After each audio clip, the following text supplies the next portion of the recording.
తాతగారు, నాయనమ్మ గారు, పెదనాన్న గారు, అమ్మగారు, వాళ్ళ పిల్లలు, బాబాయ్ గారు, పిన్ని గారు, వాళ్ళ పిల్లలు, మేనత్త, మేనమామ, వాళ్ళ పిల్లలు. హలో ఫ్రెండ్స్, అందరు ఎలా ఉన్నారు? ఏం చేస్తున్నారు? Welcome back to our channel ఓహాస్ కిచెన్ అండ్ బ్లాగ్స్. నేను మీ సంతోషి. నేను చాలా బాగున్నాను. మీరందరూ ఎలా ఉన్నారో నా కామెంట్ సెక్షన్లో తప్పకుండా షేర్ చేసుకోండి. ఈరోజు వీడియో ఏంటి అని అంటే ప్రెగ్నెన్సీలో ఒక ఇంపార్టెంట్ ఆస్పెక్ట్ అన్నమాట. అది మీతో షేర్ చేసుకోవాలనుకుంటున్నాను. అది ఏంటి అని అంటే గర్భ సంస్కారం అనేటువంటి వర్డ్. ఆ వర్డ్ ఫుల్ఫిల్ మీనింగ్ ఏంటి, దాన్ని చేయడం వల్ల యూజెస్ ఏంటి, అది చేయాల్సిన అవసరం అసలు ఎందుకు ఉంది, ఎప్పుడు చేయాలి, ఎలా చేయాలి, దాంట్లో పార్ట్స్ ఏంటి, అలాగే బీజ సంస్కార్ అంటే ఏంటి అనే విషయాలు అయితే ఇప్పుడు మీరు షేర్ చేసుకోవాలనుకుంటున్నాను. ఈ గర్భ సంస్కార్ అనేటువంటి ఆస్పెక్ట్ నేను మా పెద్ద బాబు పొట్టలో ఉండంగానే నేను దాని గురించి కొంచెం నాలెడ్జ్ అనేది గెయిన్ చేసుకున్నాను.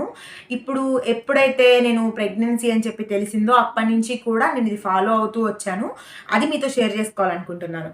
ఇప్పుడు ఫస్ట్ ఆఫ్ ఆల్ గర్భ సంస్కార్ అంటే ఏంటి అని అంటే, గర్భ్ అంటే ఇది ఒక సాంస్క్రిట్ వర్డ్ అనమాట.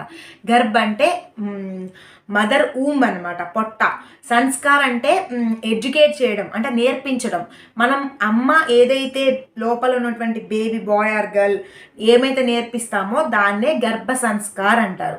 ఈ గర్భ సంస్కార్ అనే ఆస్పెక్ట్ ఈ ప్రెగ్నెన్సీలో ఎందుకు మస్ట్ అండ్ షుడ్ అయింది అనేది మీతో ఇప్పుడు షేర్ చేసుకోవాలనుకుంటున్నాను. గర్భ సంస్కారం అంటే బేబీలో ఉన్నప్పుడే మనం నేర్పించడము అని చెప్పేసి అనుకున్నాం కదా.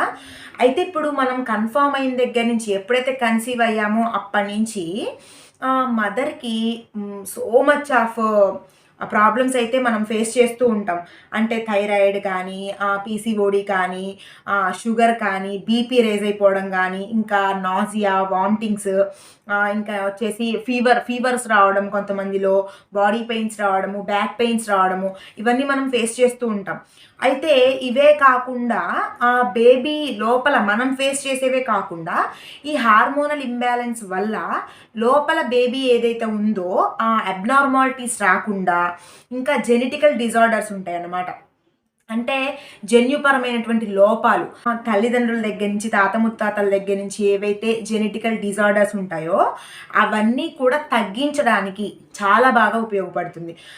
ఇప్పుడు మనం బీపీ ఉంది కదా, షుగర్ ఉంది కదా, థైరాయిడ్ ఉంది కదా, వీటన్నిటిని పూర్తిగా మనం తీసేయగలుగుతామా అంటే అది కాదు, అంటే తగ్గించవచ్చు. నెక్స్ట్ బీజ సంస్కార్ అంటే ఏంటి అని అంటే, మనము ఒక పెయిర్ అనేది ఏర్పడిన తర్వాత, భార్యాభర్త ఏర్పడిన తర్వాత మనకి పిల్లలు అనేది ఎప్పుడైనా కలగచ్చు. అది మన దీంట్లో రాసి ఉంటుంది.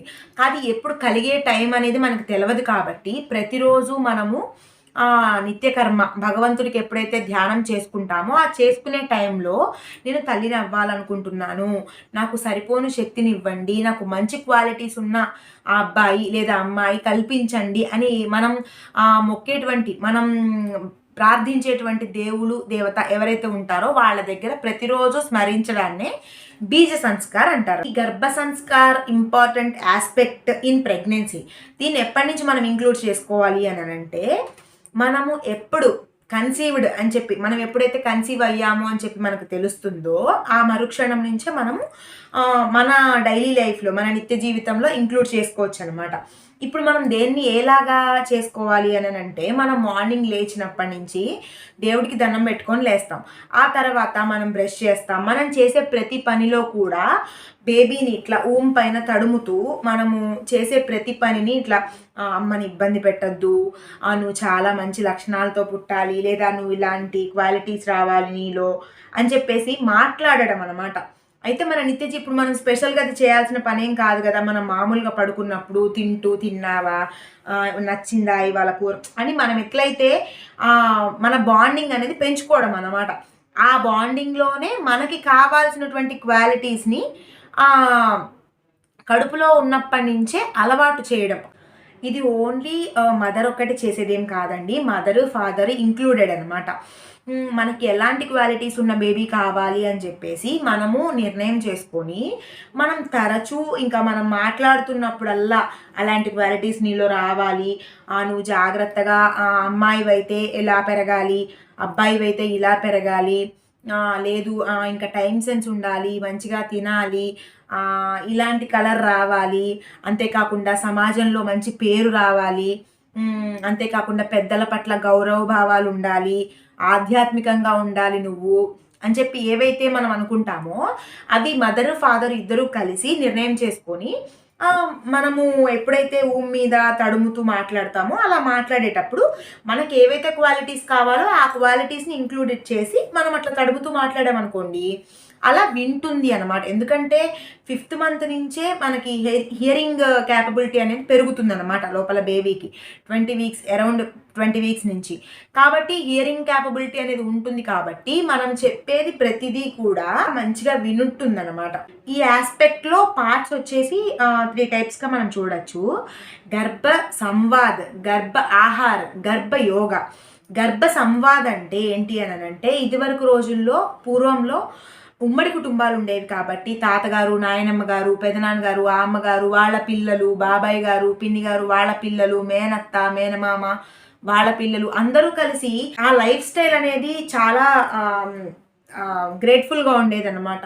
ఏంటి అని అంటే పీస్ఫుల్ వాతావరణంలో అందరూ మాట్లాడుకుంటూ చేసుకోవడం అనమాట. ఇంకొకటి వచ్చేసి పాజిటివ్ ఎన్వైరన్మెంట్లో ఉండడము. అదే ఎన్వైరన్మెంట్ అనేది మనకి ఆ లోపల ఉంటాం కాబట్టి వాళ్ళల్లోనే తిరుగుతూ ఉంటాం కాబట్టి అదే ఎన్వైరన్మెంట్ అనేది పిల్లలకు కూడా అలవడుతుంది. ఇప్పుడు ఏముంది, మొత్తం వ్యష్టి కుటుంబం, తల్లి తండ్రి 2 పిల్లలు లేదంటే ఒక పిల్లగాడో పిల్లో ఉంటారు ఇప్పుడు ఈ రోజులలో. కాబట్టి వాళ్ళల్లో ఎవరి డ్యూటీ ఎవరి పనులు వాళ్ళకే సరిపోతాయి. స్పెషల్గా ఇప్పుడు ఇంక్లూడ్ చేసుకొని గర్భ సంస్కారం అనేది చేసుకుంటున్నాం. అప్పటి లైఫ్ స్టైల్లో స్పెషల్గా చేయాల్సిన అవసరం వచ్చేది కాదు. ఇప్పుడున్నటువంటి లైఫ్ స్టైల్లో దాన్ని ఇంక్లూడ్ చేసుకొని మరీ స్పెషల్గా చేయాల్సిన అవసరం వస్తుందన్నమాట. అది ఇప్పుడు గర్భ సంవాదులోనే ఇది సంవాద్ అంటే మాట సంవాదించుకోవడం.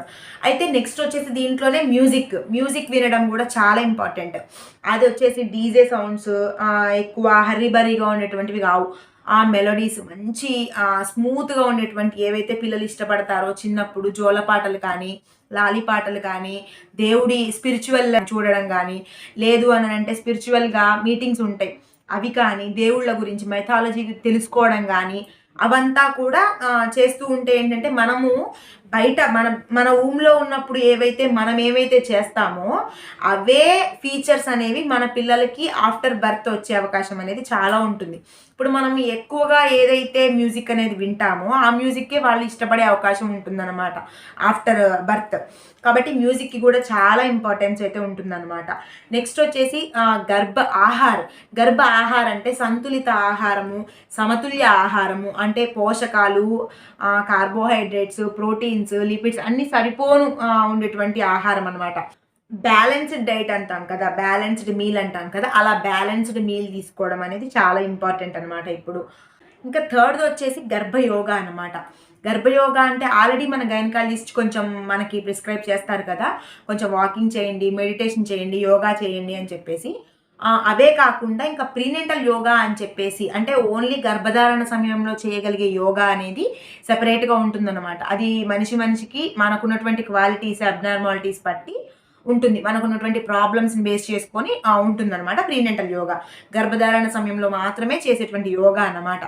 ఈ 3 ఆస్పెక్ట్స్ కూడా ఈ గర్భ సంస్కారంలో మంచి పాత్రని పోషిస్తాయి అన్నమాట. ఇవి మనము అలవర్చుకున్నాము అంటే ఇది మేము 6th మంత్లో మనకు తెలిసింది, 7th మంత్లో మనకి ఈ విషయం తెలిసింది, గర్భ సంస్కారం అనే ఒక వర్డ్ ఉంటుంది, ఇలా చెయ్యాలి అని కూడా మనకు తెలియదు అని అనుకోవడానికి ఏం లేదండి. మనకి 8th మంత్లో తెలిసిన, 6 మంత్స్లో తెలిసిన, ఎప్పుడు ఇంకొక 1 వీక్కి తెలిసినా కానీ ఆ ఉన్న 1 వీక్లోనే మన బేబీ ఎలా ఉండాలి అని మనం అనుకుంటున్నామో అంటే ఊహ అలా ఏ రకంగా అయితే మనం ఊహించుకుంటాం కదా, ఆ ఊహని మొత్తాన్ని కూడా మన మీద టచ్ చేసుకుంటూ అలా మాట్లాడాము అంటే సేమ్ క్వాలిటీస్ అనేవి వచ్చే ఛాన్సెస్ అయితే ఎక్కువగా ఉంటాయి అని చెప్పేసి ఇది ఆయుర్వేదిక్లో ఒక పార్ట్ అన్నమాట. ఇదైతే ఈ రోజుటి వీడియో అన్నమాట. నేను నాకు తెలిసిన నాలెడ్జ్లోనే మిమ్మల్ని ఎడ్యుకేట్ చేశాను అని అయితే నేను అనుకుంటున్నాను. ప్లీజ్ మీకు ఈ వీడియో ఏమాత్రం యూస్ఫుల్ అనిపించినా లైక్ చేయండి, షేర్ చేయండి, కామెంట్ చేయండి. అలాగే మరిన్ని ఇలాంటి ఇంట్రెస్టింగ్ వీడియోస్ కోసం మన ఛానల్ని సబ్స్క్రైబ్ చేసుకోవడం మాత్రం అసలు మర్చిపోవద్దు. ఇది యూజ్ అవుతుంది అని ఎవరికైనా అనిపించినా మీ ఫ్రెండ్స్ అండ్ ఫ్యామిలీ మెంబర్స్లో ఎవరైనా ఇలా కన్సీవ్ అయ్యి ఉన్న వాళ్ళు ఉన్నా ప్లీజ్ షేర్ చేయడం మాత్రం అసలు మర్చిపోవద్దు. Bye have a nice day, take care, love you all.